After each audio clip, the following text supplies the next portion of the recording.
Orang kaya hidup serba cukup, sedangkan orang miskin sulit memenuhi kebutuhan.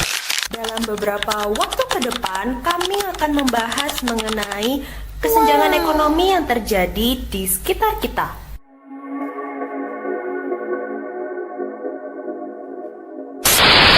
Kesenjangan ekonomi adalah perbedaan tingkat kesenjangan antara kelompok masyarakat.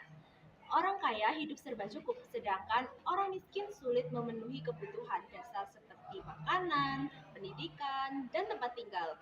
Kesenjangan ini terjadi karena pendapatan tidak merata di masyarakat. Kesenjangan ekonomi ini tentu saja dipicu oleh suatu hal. Lapangan kerja yang sedikit membuat banyak orang tidak memiliki penghasilan tetap. Hanya sebagian kecil masyarakat yang bisa bekerja dan mendapatkan gaji, sementara sisanya menganggur. Hal ini membuat si kaya makin kaya dan si miskin makin tertinggal. Inilah yang disebut kesenjangan ekonomi. Hal ini tentu saja memicu banyak sekali dampak negatif. Dampak kurangnya lapangan pekerjaan.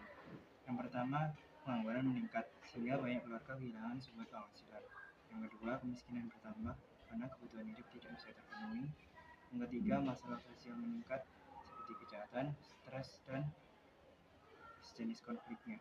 Yang terakhir atau yang keempat, pertumbuhan ekonomi melambat karena masyarakat menurun. Berikut merupakan beberapa faktor yang membuat lapangan kerja sulit didapat. Ada beberapa faktor yang menyebabkan lapangan kerja ini sulit didapat. Yang pertama, pertumbuhan penduduk yang cepat. Yang kedua, kemajuan teknologi yang dapat menggantikan tenaga manusia. Yang ketiga, rendahnya investor di sektor industri. Yang keempat, keterampilan tenaga kerja yang tidak sesuai dengan kebutuhan dunia kerja. Dan yang kelima, ketimpangan pembangunan antara desa dan kota.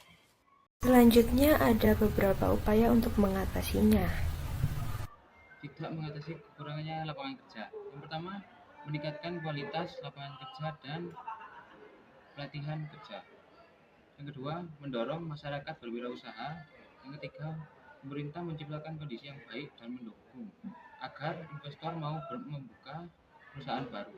Yang terakhir, pemerintah membangun antar wilayah supaya pekerja tidak hanya di kota-kota besar.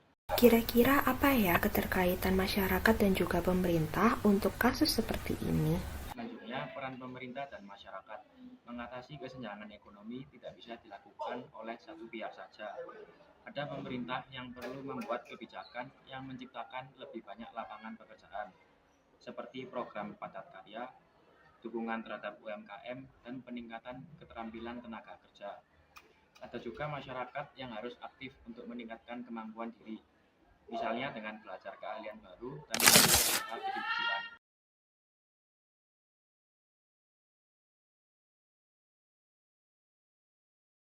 Yang terakhir, kesimpulan, kurangnya lapangan pekerjaan menjadi penyebab utama kesenjangan ekonomi. Semakin banyak orang menganggur, semakin besar jarak antara si kaya dan si miskin.